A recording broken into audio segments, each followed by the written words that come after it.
Hello everyone, thank you for tuning in with us today. Today's story is going to be about a haunted Airbnb case. Before we move on to the story, I want to give a shout out to Mai and Eason for providing us with a new microphone. We cannot thank you enough for your act of kindness. So let's get to it. Have you ever had a dream of yourself dying? That means you're starting out new, right? Or your sickness is going away? Well, in this next story, that wasn't the case. A friend of ours flew out to Minnesota to visit a few cousins and ended up renting an Airbnb.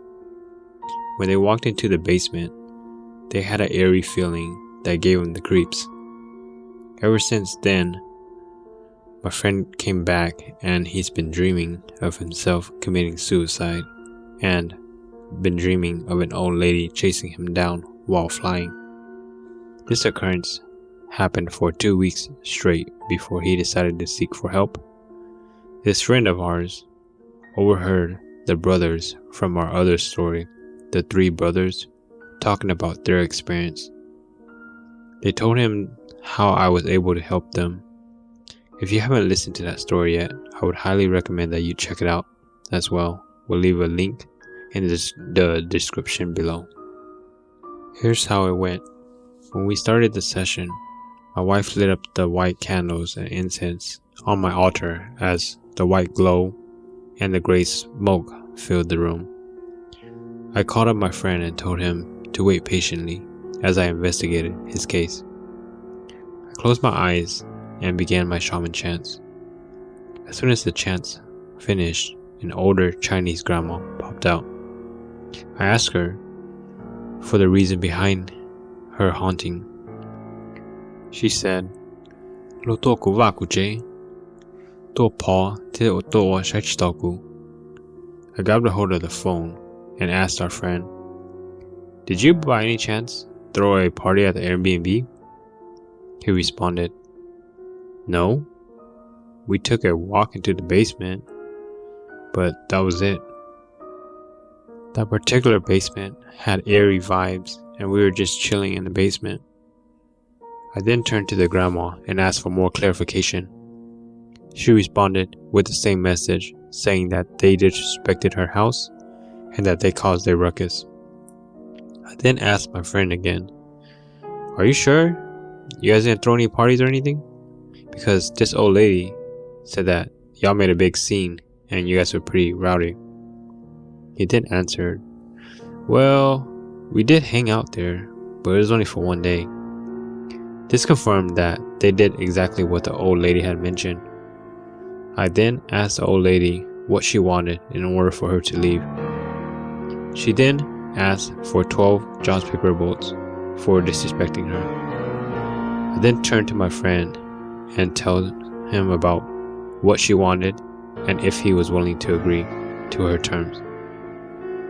He then willingly agrees, and I told the old lady to leave him alone for the next week, and if his dreams stop, then we'll call her back and she can come back and get her money. Next, we approach his house on the spiritual side to make sure that his house is clean and secured. I usually do this for all my clients after we negotiate any attachments or ghosts. I asked my guys to do a quick scan of the house to see if there was anything else inside. My guides relayed to me that there were 14 ghosts in the house. I paused and said, "14? Are you sure?" They did another scan to confirm the same number of entities. I then asked my guides to round them all up and put the 14 entities or ghosts in front of me. I threatened them all to leave or else I would kill them. 12 of them left, of course, but 2 remained. The first one that appeared was an older gentleman, sort of like a grandpa. He started speaking in Hmong and said, "Guyalaya," which I am their grandpa.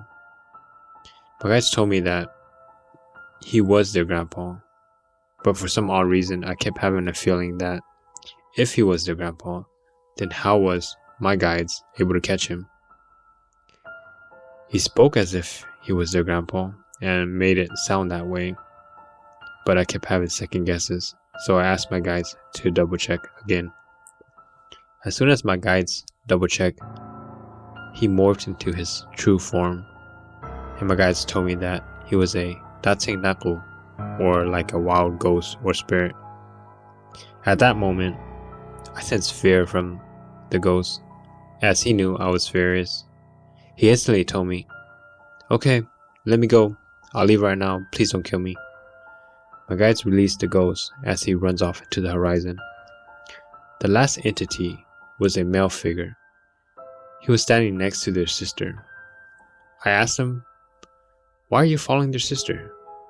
He said, "Well, we met at the lake about 3 to 6 months ago. During that time, she was having a big argument with her significant other. She was crying and very depressed at the time, so I followed her to keep her company." Prior to my session, my friend had told me that he had lived with his sister and his brother-in-law from time to time. Now their family is a pretty big family, and he does have a lot of sisters. I picked up the phone again and asked my friend, "Do you know if your sister has gone to the lake within the last 3 to 6 months? Also, do you know if they argue a lot?" He responds, "No, they never fight, and they always get along." I asked my friend if he wanted me to get rid of his sister's attachment. He agrees, then I negotiated the terms for 10 joss paper bolts. The male ghost agrees as I finish cleaning and securing their house. A few days later, my friend calls me up and told me that after our session, he went back home to ask his sisters if any of them went to the lake recently. It turned out that it wasn't his older sister, but rather his younger sister. She went to the lake within the last 3 to 6 months and had a big fight, which resulted in a breakup between her and her boyfriend.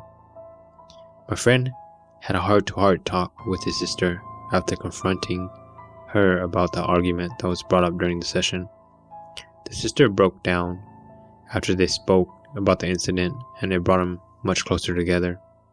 7 days goes by and everything returns to normal for my friend. We ended up burning the promised amounts of joss paper bolts for the ghost. After that, no more nightmares of old ladies chasing him.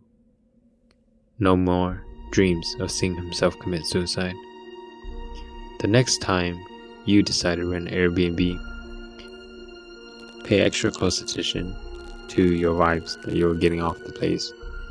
If you're getting creepy, eerie feelings throughout the house, be mindful that there may still be a spirit lingering there. Now, we're not saying that all places are haunted, but this will be a case-by-case basis. Well, that's going to be it for today's story. I want to thank you and all the listeners for tuning in with us today.